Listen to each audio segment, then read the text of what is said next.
اما بيقابلك حد في الشارع غلبان ويعمل لك حاجه بتقول الله يسامحه ربنا يشفيه، مش عايزين ناخده على قد عقله. لكن اللي هتكلم عليه دوت مدرب في نادي الزمالك حاليا ولاعب سابق في نادي الزمالك، اسامه حسن.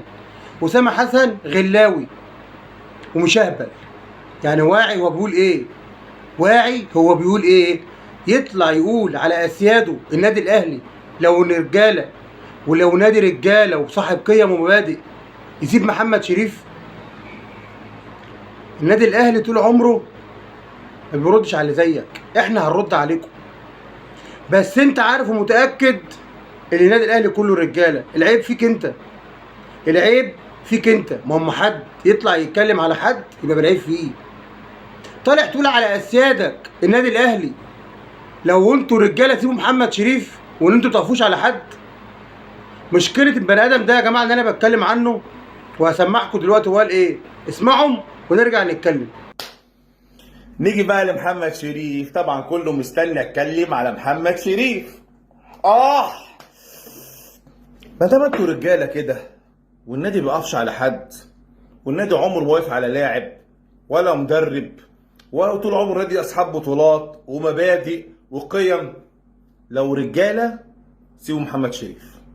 لو انتوا رجاله وفعلا نادي زي ما انتوا بتقولوا كده سيبوه. محمد شريف عم يتقطعوا فيه في الاعلام، وتقطعوا الجماهير يقطع فيه والكولر يقطع فيه. طب ما تسيبه يا عم.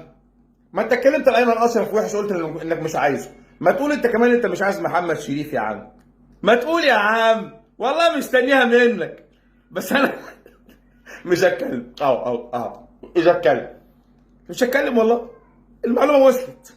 لو انتوا رجاله سيبوه، وانتوا ما تقفوش على حد، ما تقفوش على حد خالص. يعني حسين الشحات حتى ما وقفتوش عليه، ولا هو قال لكم مش همضي ولا الكلام ده كله. لا هو بس قاعد يماطل وعايز يزود في العقد والكلام ده كله، وانا مش هقعد مع حد، وقعد مع كابتن محمود الخطيب، ولما قعد الموضوع خلص.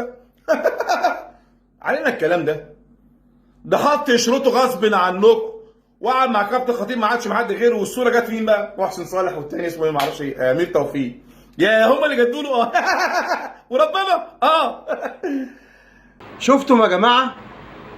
شفتم وسمعتوا الحقد اللي اسامه حسن وصل له؟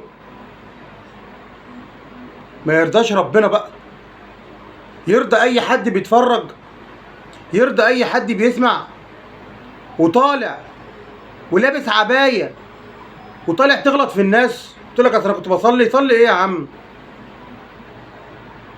هو ربنا هيقبل من امثالكم؟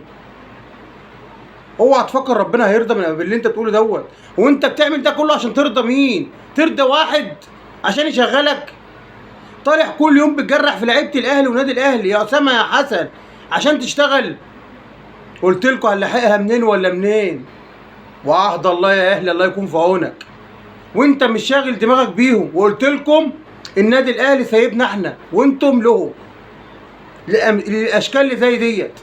طلع تقول لك لا ده محمد شريف كوره قال عليه ما ينفعش واللي الراجل طلع يقول لكم حتى الان هداف النادي الاهلي ولازم يساعد نفسه. وانا بقول لازم محمد شريف يساعد نفسه عشان المطلوب من محمد شريف اكتر من كده، عشان هو فرود النادي الاهلي يا اسامه يا حسن، مش فرود نادي بينافس على كل 20 سنه بطوله في افريقيا. احنا عايزين كل سنه افريقيا يا اسامه يا حسن. يا اللي بتقول علينا احنا مش رجاله، والعيب فيك انت. النادي الاهلي هرجع تاني اقول لك من 20 سنه قبل ما تروح انبي مشاك، واحنا كنا محتاجين باك شمال سوء سلوك والله العظيم، ورحت على انبي صح ولا لا؟ من يوميها كنت شويه ايه الغل ايه بدا يشتغل.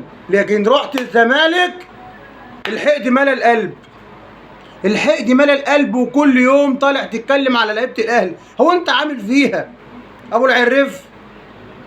ما تروح تشتغل في قناه الزمالك طالما انت واحد بقى بيجيب صفقات واخبار واللي. وانا قلت لكم انا اقل واحد بتكلم. يمين الله يمين الله يا جماعه، انا اقل واحد طالع اتكلم. بس انا طالع بتكلم بمحبه والحق، محبه والحق، مش هتكلم اكتر من كده. قلت لكم ولا ورقه ولا قلم، معايا ربنا وانتوا.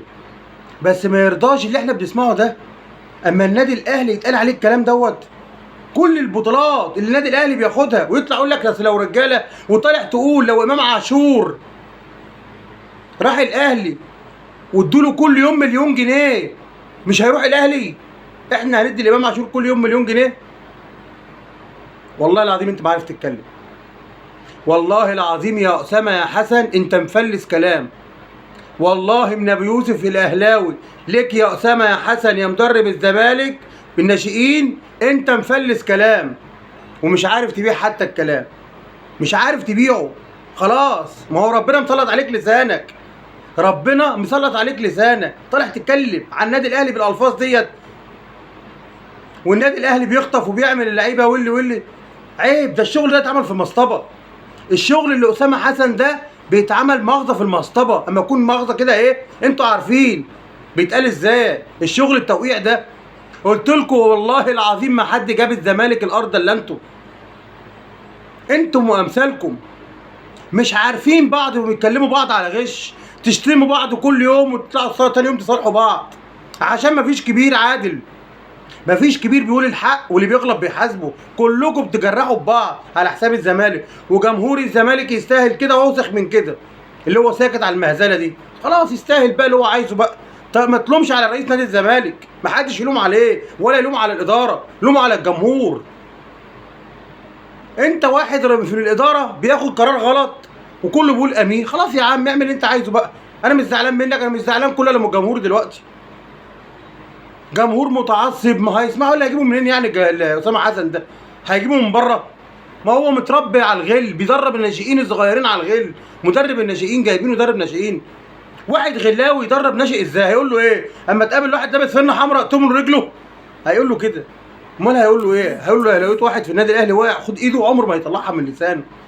ده لو واقع عمره، اللي بيتربى على الكره بيتنين عمره كاره. وجايبين مدرب كاره النادي الاهلي يدرب في الناشئين عندكم وعايزين ربنا يكرمكم. ده انا مش عارف مين فيكم بصالح مين. عيب عيب. المفروض الزملكاويه اللي ترد على الامثال ديت. طالع تقول على النادي الاهلي لو رجاله يسيبوا محمد شريف. احنا لو عايزين نسيب محمد شريف، بعد احترامي لمحمد شريف هو على دماغي اهو، ده احنا لو عايزين نسيب الفرقه كلها هنسيبها ونكسب البطوله برضه. لو بنلعب بالناشئين هنكسبكم وناخد البطوله وانت عارف كده. انت يا اسامه يا حسن عارف كده. وهرجع تاني افكرك وبفكر كل الناس، اسامه حسن ده مدرب الناشئين حاليا في نادي الزمالك براعم. النادي الاهلي من 20 سنه مشاه سوء سلوك. دي المشكله الحقيقيه اللي هو مش عارف يعترف بيها، وطلع يقول لك لعيبه الاهلي كلها حبايبي، لا الصفقات كلها معايا، الاخبار كلها معايا، وانت مفلس كلام ومش عارف تبيع الكلام. شوف بقى، انت مفلس كلام ومش عارف تبيعه، عشان مش هتلاقي حد يصرفه، عشان هم عارفينك. ده الزملكاويه عارفين انت هجاص، والمصحف الجمهوري الزملكاوي المحترم عارف اللي انتوا كلكم بتهجصوا عليهم. والمصحف الشريف في اصل في ناس زملكاويه محترمه، في ناس زملكاويه ناس كباره محترمه، وشباب في شباب محترم متربي. سيبك بقى من 3/4 اللي هم بيقولوا وخلاص. سيبك من اللي قاعدين على الترابيزه بيهزوا في دماغهم. سيبك من المذيع اللي هو مش عارف يتكلم كلمه على بعضها. ده المذيع في قناه الزمالك مش عارف يقول جمله على بعضها كل يوم من كتر ما بيتكلم عن النادي الاهلي. عيب عيب. النادي الاهلي اكبر من اللي انتوا تتكلموا عليه، واكبر من اي حد في افريقيا يتكلم عليه. ده جوارديولا اما كان هنا قال لك انا ما اعرفش ايه شعبيه النادي الاهلي الكبيره دي، وانا قلتها لك يا جوارديولا يا اعظم مدرب في العالم.